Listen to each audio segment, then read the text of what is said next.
Hi, my name is Felix Vivier, and this is Introduction to Game Animation, a painless strategy to survival. I'm a French animator working at Supercell in Helsinki, Finland. I've grown up in South and North America before moving back to France, where I studied 3D CG and animation, as well as history of arts and cinema. I previously worked at Pretty Simple in Paris, as a freelancer in Madrid, as well as an animator at Axis Studio in Glasgow, Scotland. And now I work at Supercell, where I take care of animations in the Brawl Stars team. So, what is Brawl Stars? Well, Brawl Stars is a free-to-play hero-based, fast-paced multiplayer game where you group up with friends and face off against other players in a variety of mayhem-induced game modes such as Gem Grab, Brawl Ball, or Showdown. The first thing I want to clarify is this is not meant to be an animation tutorial, nor a breakdown of a specific character animation I did or shot I did. I will not teach you to animate, but rather I want to demonstrate a system or a way of thinking that has helped me get better at animation, get faster at animation, and reduce the amount of headaches I experience when I sit down in Maya and start to animate. The topics that I want to talk about include my personal philosophy towards animation, also my own methodology that I use every time I animate something, and also I want to just get quickly into how to infuse personality into your animation cycles. Okay, let's dive right into the meat of the subject, my own personal philosophy. So what would be a talk about animation if I didn't cover the 12 principles of animation, right? For those of you that don't know, these are a set of rules or principles developed by Disney veteran animators in the middle of the 20th century in a quest to perfect the craft of animation. They are largely regarded as the most important concepts to learn for any animator. The 12 principles include terms like squash and stretch, anticipation, straight ahead and pose to pose, staging, follow through and overlapping action, slow in and slow out, arcs, secondary action, timing, appeal, and exaggeration. If you've never heard of those terms before, I highly recommend that you look these up. This is going to be slightly controversial though, because I think these are a little confusing as they are currently spelled out. Animators and other artists in the industry love to name drop terms like squash and stretch or overlap, follow through. And sure, we all understand what these mean, but the over-reliance of animators on these terms, especially in school by teachers, limit our capacity to understand animation in different concepts and terms that sometimes can be more relatable. Animation is a limitless medium, only bound by our brain's capacity to imagine, really. In that sense, relying on a set of principles that sometimes feel a lot like rules that you have to obey. I think it's just pulling a ceiling cap on creativity. Yes, the 9 old men were geniuses, but we have to understand that we sit on the shoulder of giants. Giants that were honestly biased to a specific form of animation, the Disney animation. So in an attempt to figure out a solution that would work better for me, I came up with the principles of kinetic energy. And I know what you're thinking right now. All right, Felix, you said you were gonna teach us a system to animate less painfully. And right now, physics sound even more complicated than animation. I don't wanna learn that. Well, bear with me for a second. Hear me out. Thinking about animation in physical terms has a few advantages. First, physics relate to about everything in life, and that is also true for animation. So much of our work as animators is about figuring out how things move. The laws of physics are an attempt at describing just those phenomena.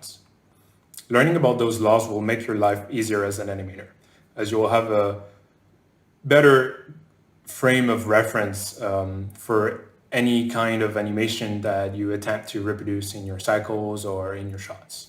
The truth is that all of us already experience kinetic energy on a daily basis. We simply need to educate ourselves better about these phenomenons and how they interact each other and their effect on character animation. It isn't that I outright reject the 12 principles, but I personally think that they have become quite abstract rules that are taught and repeated without truly understanding the physical and historical context in which they are based on. And like any rule, they're meant to be broken. I also rarely find myself thinking about the 12 principles when I animate. It's quite difficult for me to remember them. They don't come to me as naturally as I would like to. So for that reason, I had to find a solution that I could integrate more fluently and naturally so that when I animate, I'm constantly evaluating what I'm doing and what I see on a concept that I can grasp very easily. I just think it would be really awkward for me to have a checklist with the 12 principle, and every time I animate, I just, check. I try to check every little box, and once I've checked 12 boxes, I'm done with my shot. It's just not the way people animate, not me and not others. What I know is that I'm pretty sure many of you will think it's quite arrogant to go against the 9 old men. But for me, it's quite important to question tradition and principles to better understand them and to find other systems that might work better for me. I really believe that understanding the laws of physics is not a way to replace the 12 principles, but a way to better understand them and become a better animator. So here are some of the terms that I have integrated into my animation process. First one is quite simply energy. I pretty much describe animation as energy. It's just that simple. Like, if you think energy as the intensity of a character or the intensity of a movement, things become quite easy to grasp, and it's a very universal concept. Sure, you can try to define it in the proper scientific term, and if you want to hear it, it's so energy is a measurable property of any object's capacity for doing work, to heat up or to move. It can be stored, but it cannot be created or destroyed, only converted or transferred. That means that in order for an object to move, it needs to be transmitted energy by another object. So things never move on their own.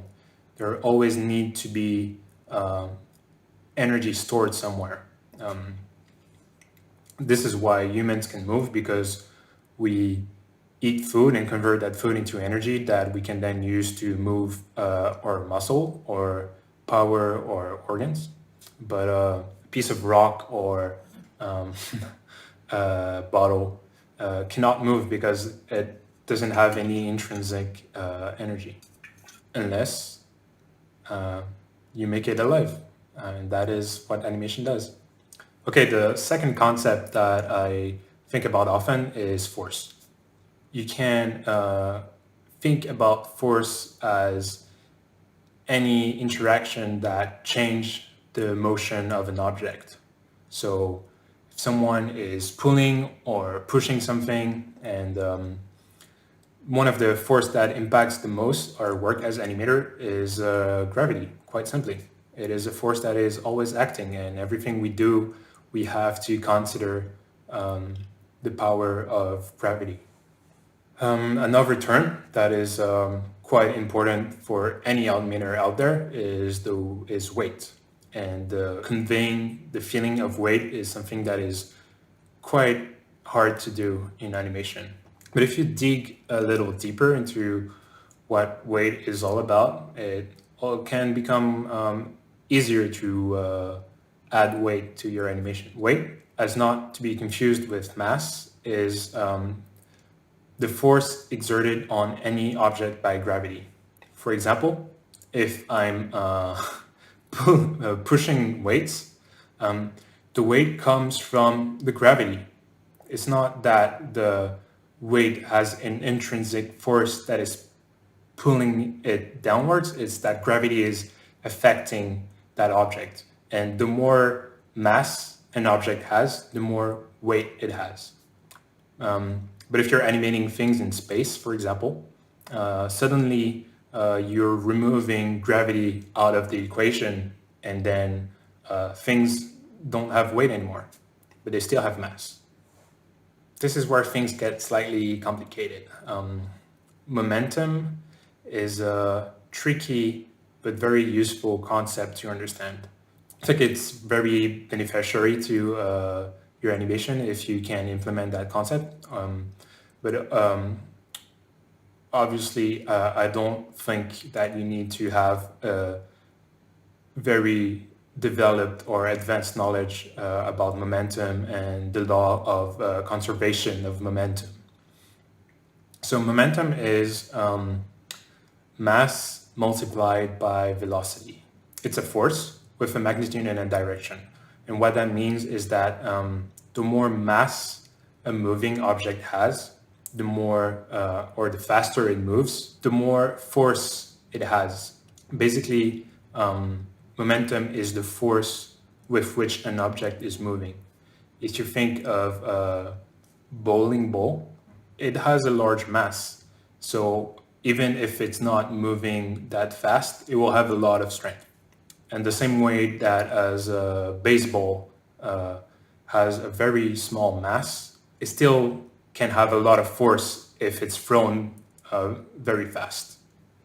So if you're looking at this gun firing GIF, what you're observing is actually the law of conservation of momentum. And basically that law states that in a closed system, so in a system where you only have the gun and the bullet, if the gun is stationary, if it's not moving, it has a momentum of 0. It's basically the mass of the gun, which is, it doesn't really matter, and the velocity. If the velocity is 0, which it is when it's not moving, then you're multiplying the mass, which can be, let's say it's 5 kilograms, by 0, which means momentum equals 0. The law of conservation of momentum states that in a closed system, the amount of momentum before and after an event always has to be the same. So when you fire the gun, velocity and momentum in one specific direction, and because of that momentum gained, the gun has to actually compensate to keep the momentum equal to 0. So it's moving in the opposite direction. So you have a positive velocity and a negative velocity. And that is why, that is what recoil is all about. It's about conservation of momentum. The last concept that I want to talk about is inertia. And this one is just a little bit easier to understand. Inertia is the resistance of any object to a change in its velocity. If an object is not moving, it will never move until another force makes it move. And it's the same way that if an object is moving, until there is another opposing forces, basically it means that without any force applied to it, a stationary object will stay stationary forever. And without any opposing force applied to it, a moving object will move forever. And it will move forever in the same direction. Think about if you would throw a ball so fast that you would throw it into space. Once the ball is in space, and until there is the gravity of any other planet or any star or even a black hole, the ball will move in the same direction until it encounters another force pulling it into another direction. But on Earth, the effect of inertia is often hidden by gravity or air resistance or friction, causing an object to eventually slow down to a rest. Not all objects have the same amount of inertia. The higher the mass of an object, the higher its inertia or resistance to change in velocity is. If you look at the crash test GIF, the car suddenly comes to a stop. So its momentum suddenly comes to zero. It has a collision with the wall, and obviously the wall has such a big mass that it just stops almost instantly the momentum of the car. But because there are objects in the car, they continue their course until they are stopped as well. And this is best example of inertia that I could find. So to tie this chapter up and also demonstrate that this philosophy is not complete gibberish, that has no real concrete use in animation, here's how these laws relate to a very familiar exercise, the bouncing ball. Okay, so if you take a look at the bouncing ball image, the ball starts its course as a stationary object in midair. But due to inertia, the ball wants to stay stationary, but because of the force of gravity, the ball slowly accelerates downward. As it travels down, the ball gains more momentum, more energy. So as it hits the ground, the ball's momentum keep pushing and compressing the ball forward, acting like a spring. Some of that energy gets converted into heat and sound, but the rest of the energy springs the ball back up and causes the ball to accelerate upwards. However, since gravity and air resistance are acting as opposing forces to that upward movement, the ball quickly loses velocity and reverses its downward course. So the same effects keep acting on the ball until it eventually runs out of energy. I don't think it's necessary to learn the laws of physics by heart, but spending something like an afternoon learning the basic physics concept will give you a good understanding of how objects and people interact with the real world, and will be extremely helpful when trying to figure out complex animations of your characters. Okay, so let's end this chapter with a totally real quote by Albert Einstein. Es ist Physik, Bruder. Here's another subject I want to touch on. Music and animation have a lot in common. And when I mean a lot, I mean it's basically the same thing. In their purest form, both music and animation can be appreciated by anyone of any age, of any culture or language that you speak. They both utilize rhythm and tempo to create an emotional reaction in our brains. A lot of it has to do with repetition and how this plays with the audience's expectation. We can borrow a lot from the principles of music by using rhythm, tempo, and accents to create visually interesting animations. Look at that GIF of Bugs Bunny playing the piano. Besides being totally goofy and such a unique and visually interesting way to perform an action like playing the piano, so much of what makes it sing is really that contrast between those three big jumps and let's call it the finger walk. We can totally hear the music he's playing just by looking at the animation. This is what every animation should strive for. Okay, so here's another totally real quote by another famous German. Es ist visuelle Musik. The last concept that I want to talk about in this philosophy chapter are the specifics of game animation. Game animation has this extra design layer that separates itself from its more narratively focused cousin animation with a big A, if you will. In video games, animation serve a very specific purpose depending on the type of game and depending on the characters. Are you animating for a player character? Are you animating for a non-playable character?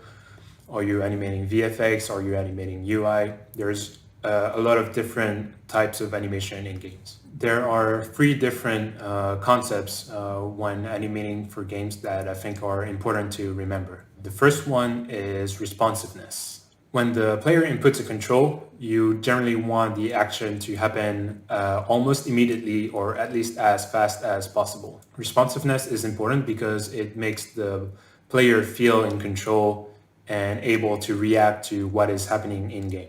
The second concept is feedback.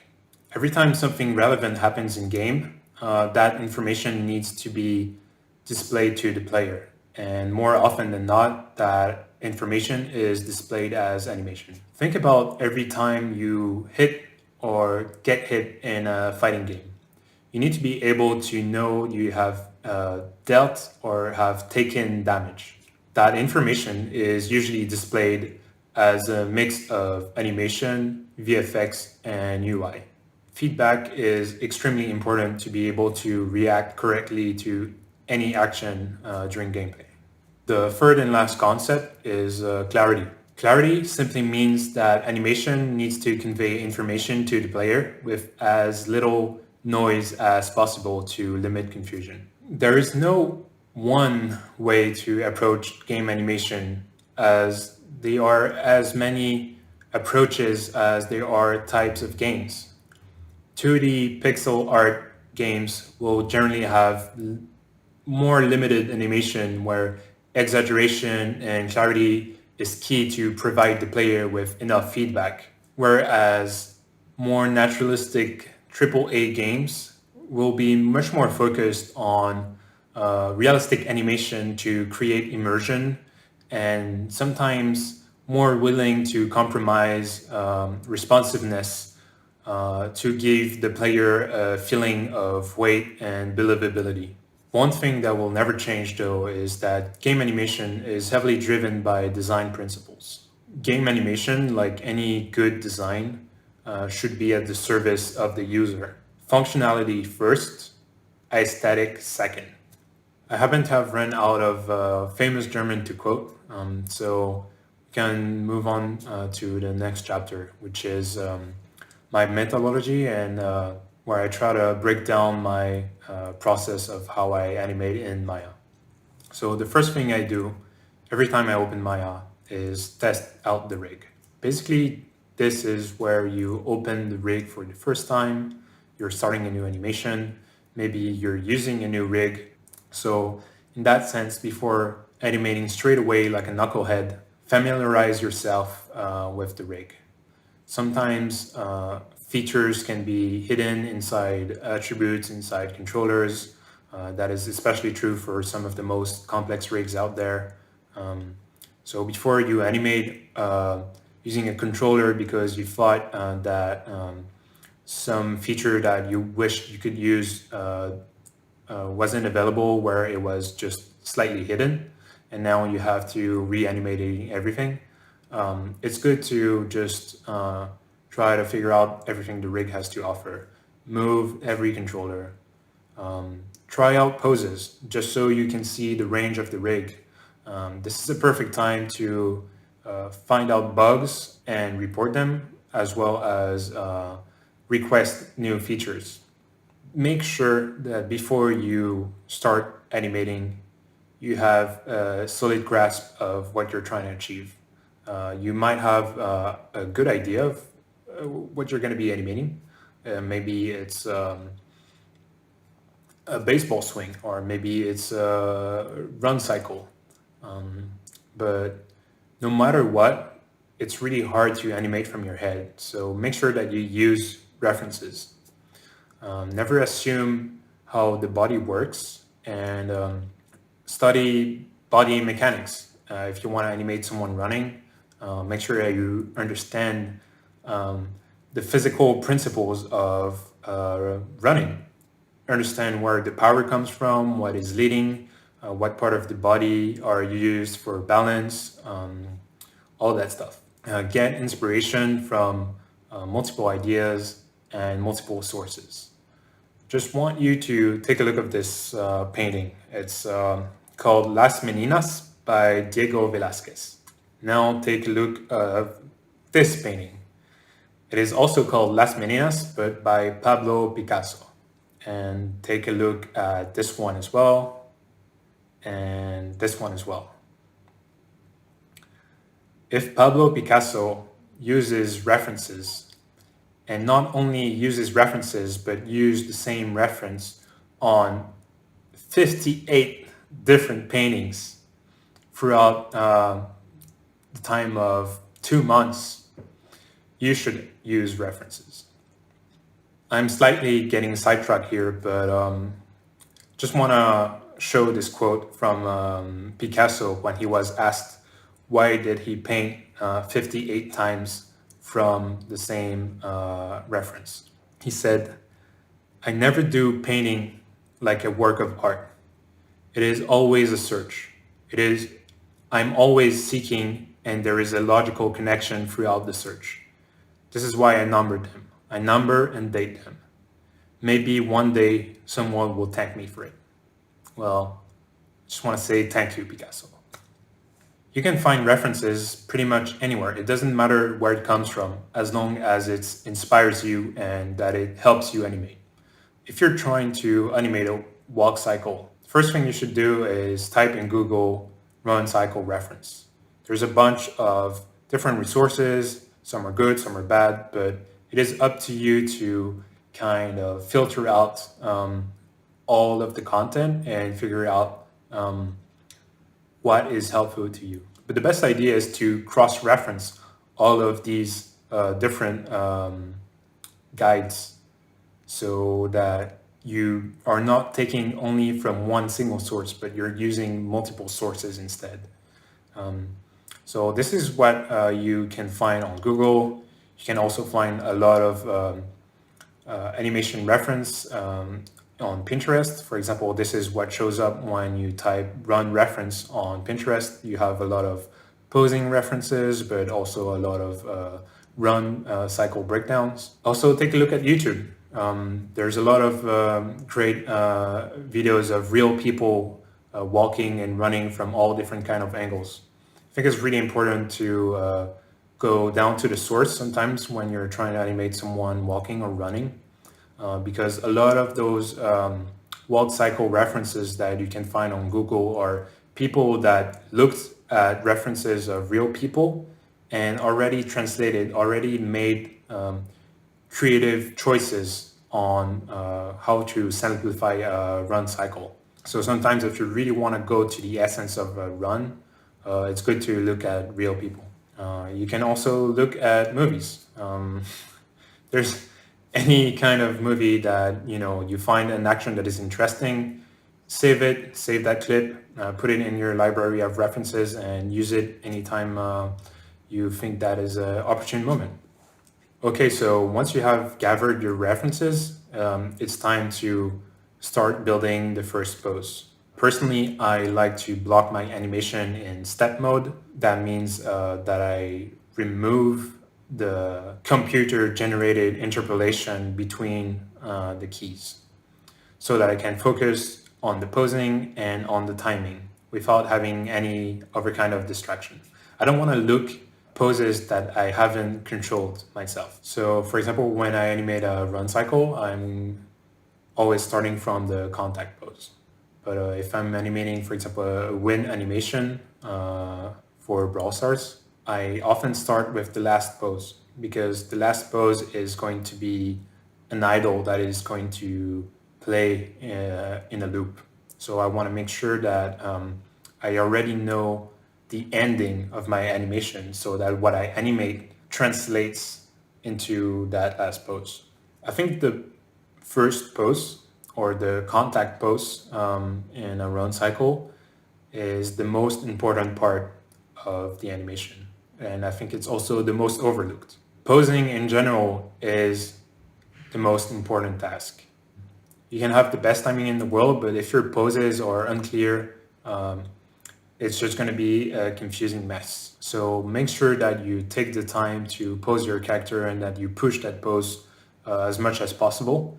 It's always good to push it too far and then back down than it is to have a pose that is not pushed enough and then move on with animating other poses and then having to modify your whole animation because of that simple mistake. Every other pose at least in a run cycle, water falls down from that first contact pose. If you get the contact pose right, you have done 50% of the work. So once you're done with that first pose, it's time to move on to add all the following key poses. Key poses are all the extreme in an action.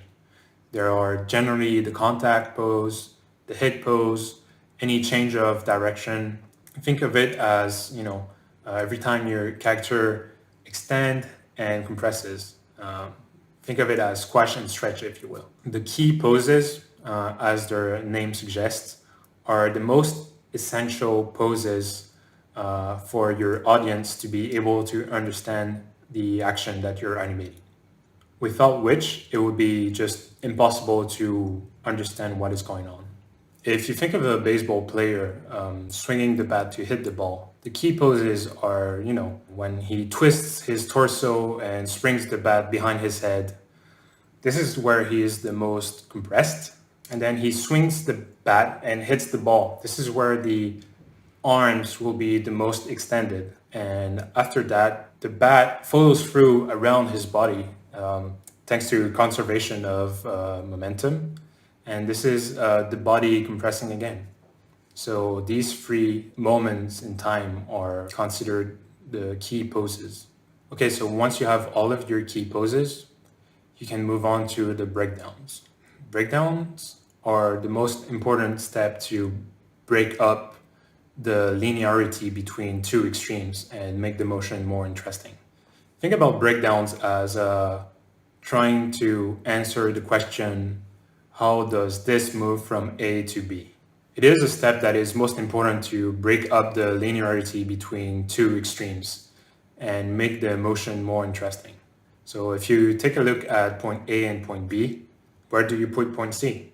And this is the question you're trying to answer when you are in the process of adding breakdowns. You could add point C just here, right in the middle, on the line between A and B, or you could shift C slightly towards A or slightly towards B, or you could put it just below B, or you could put it above and close to A.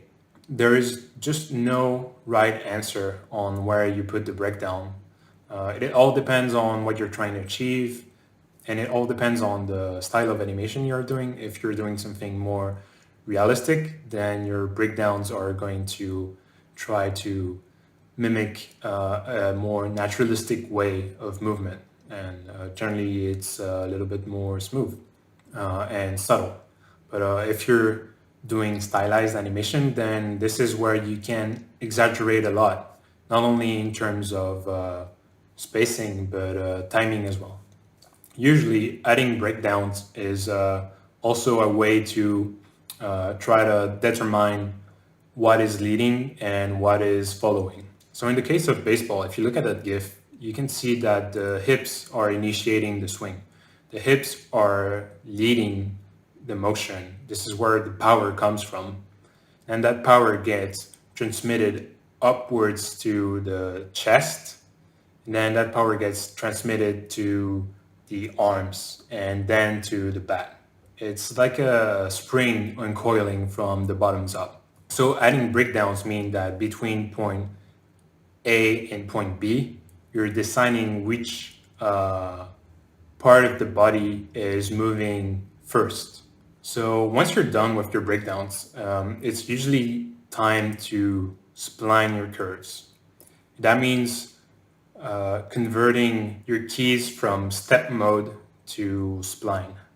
You need to have a really good methodology in this step because it can be a very messy and terrifying process if you don't really know what you're doing, and it is just such a demoralizing feeling to hit that spline button and just see your animation, which had nice timing, being transformed into this spaghetti mess.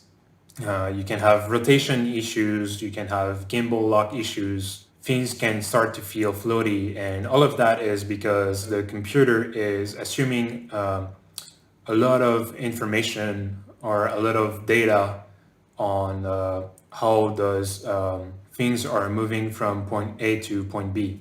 So it's not between the keys, but it's between the key poses, but between every key. So if you have every key posed in your animation, you won't have any interpolation issues. But if you're leaving, 2, 3, 4, 5 frames between each keys, then you're leaving room for the computer to create a mess.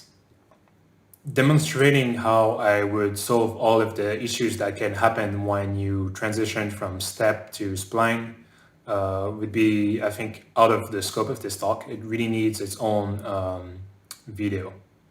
The key to navigate splines without getting lost is to focus on cleaning up each control, starting from the center of gravity, then moving on to the legs, and then moving up the spine and into the head and the arms. Why do you want to focus on the center of gravity first is because this is where the power of your animation comes from. This is where all the force is being initiated. So you want to have your center of gravity, which is usually the hips, feeling grounded and having believable weight before you start cleaning up any of the other controls. So if you follow this system, you should be able to end up with your splines and your animation looking like this. Okay, once you have beautiful splines, it's now time to polish your animation. This is the final step where you take care of all the little details that still need to be addressed to push your animation towards 100% completion. You should have fixed every major issue that you have with your animation regarding posing, timing, any kind of issue before moving on to polish. This is where you add secondary motion like cape and hair or anything that dangles and jingles. Tighten up your spacing and smooth out those arcs. After all this, you should now be done with your animation. Congratulations. Although everyone knows that animation is never done. So this is the moment where I want to touch upon the tricks that I use to make sure that I add personality into my animations. First little trick, I want to go back to one of my previous point, which is that the first key pose dictates everything. It's 50% of the work. If that pose isn't right, if it isn't pushed enough, it'll be very hard to get the rest of your animation looking good. And that is especially true for run cycles. The contact pose is where everything happens personality-wise. This is where you make all the decisions of who is that character, how does he run, and why is he running. This is where you can add all of those little characterizations that are gonna make your run feel unique. Take a look at the two different poses right there. The one on the left is a generic run animation pose. There's nothing really special to it. And the one on the right, it is subtle, but it is pushed slightly more. There is more lean onto the body, onto the run. The head is also rotated a little bit downwards as to show some kind of intensity. I also make sure that her arms are slightly exaggerated as to communicate a little bit more intensity on the run. The bandana as well is posed to make it look like it's floating in the wind or something. Okay, now take a look at this little animation that I prepared. One way to describe it would be that it's certainly functional, but it's also quite monotone and linear and maybe even stiff, I would say. And if you look now at this second animation that I also prepared, it somehow conveys more emotion. It's more energetic, it's bouncy, it's organic. The main difference between this animation and the previous one is that I focused a lot on adding rhythm, adding some kind of interesting pattern, some kind of contrast, making sure everything is not moving the same like a robot. I'm also breaking that rhythm. If you look at the hand, it's acting like a whip, and that whip aspect is some kind of visual anchor that you noticed and that plays a rhythm in your head. The torso and the head are also offsetted and moving up and down as a way to emphasize the up and down rhythm of the hips. I also added secondary motion in the hair and in the bandana just to further emphasize the rhythm of the animation. But the most important thing that I changed is adding more frames into the air time of the run. So the moment where the character is airborne. I've added maybe something like 5 frames just to emphasize the bounciness aspect of the character. And all of that without changing the speed. So both animations are running at the same speed, but one of them is just staying in the air longer, and that is adding more emphasis on the bounce aspect. And that bounce is the rhythm of the animation. This is where the musicality comes from. So this is what I like to do.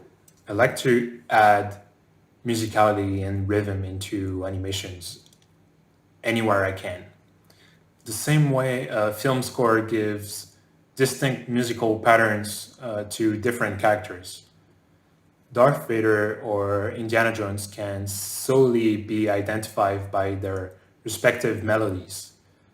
And you can use the same idea in your animations to make some character feel more unique. If you plan your animations in terms of beats, you can achieve characterization by giving specific rhythms to specific characters. This goes back to my previous point about different ways you can think about animations and how animation is quite literally visual music. Instead of thinking what emotion I want to animate, I'm thinking about how can I translate that emotion into a rhythm and then that rhythm into an animation. And what that does for me is that it breaks down and simplifies the process of adding personality into my characters. First, learn concepts behind and beyond the 12 principles of animation. Second, remember that animation is music. Aim to create feeling and emotion through rhythm. Third, gameplay is king. You need to respect the inherent constraints of the medium. 4, create a systemic approach with concrete steps and do not deviate from these steps. And 5th, character animation is motivation-based action. Movement for the sake of movement is meaningless. Give your characters a soul by adding personality and emotion to your animations. And that's it. This talk is over. Thanks a lot for your time, and hopefully this has been helpful to some of you. If you have any questions, please send them my way and I'll try to answer them in a separate Q&A video. If you're a student or an animator or you just want to reach out, I'm on social media, on Twitter at Felix7 and Instagram at Felix Animates. Sorry for the bad German impressions, and bye.